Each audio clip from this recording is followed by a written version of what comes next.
3 months ago, my family humiliated me in a crowded Boston restaurant. My sister laughed. My father told everyone at the table that nobody actually liked me.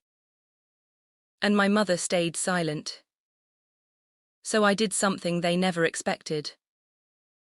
Within a few weeks, the family house was gone, the trust fund had disappeared, and the people who spent my entire life looking down on me. My name is Elena Brooks. I'm 38 years old, and for most of my life I believed that if I worked hard enough, succeeded enough, and proved myself enough, my family would finally respect me. I was wrong.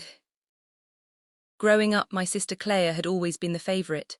She was confident, charismatic, and naturally good at social situations. My father admired that about her.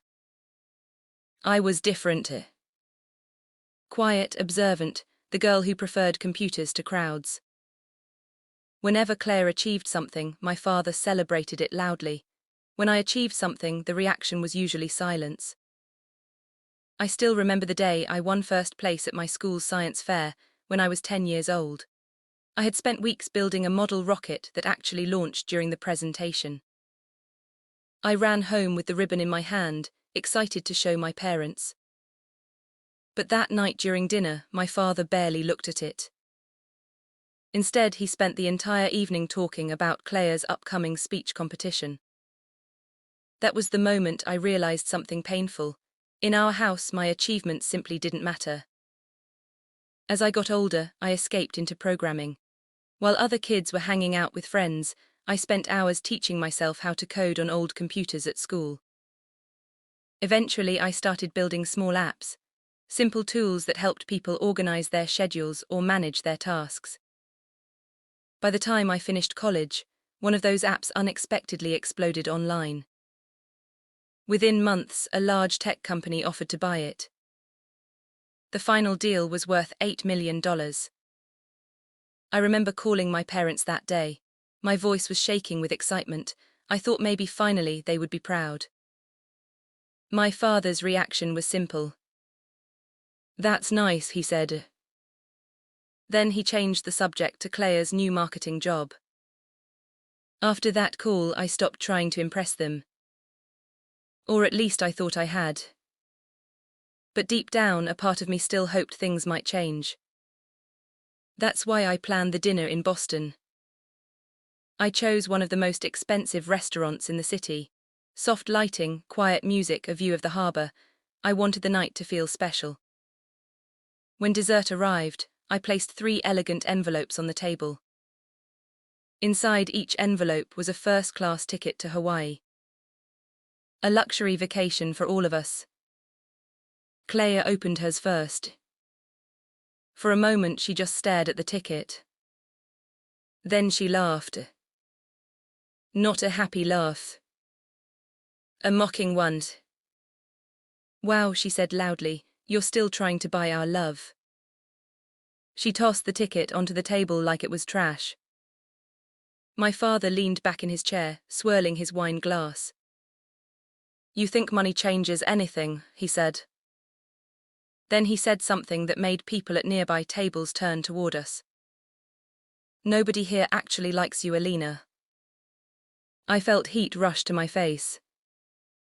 Across the table, my mother didn't defend me. She didn't even look up. She simply stared at her plate in silence. And somehow that silence hurt more than the insults. For a few seconds I just sat there.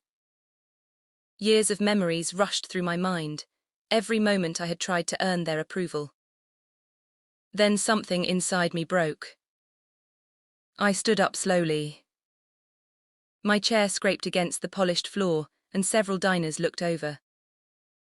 I forced a small smile. "Understood," I said, "but legally it belonged only to me." So I called my lawyer. "Sell it," I said. Within days, a developer offered $2 million for the property. The deal closed quickly. When my father found out, he called me in a rage. "What the hell did you do?" he shouted. "That house belonged to this family." I listened quietly for a few seconds. Then I hung up. A few weeks later, something else happened that shocked even me. My boyfriend Daniel worked as a financial analyst. One evening we were reviewing some of my accounts together when he asked a simple question.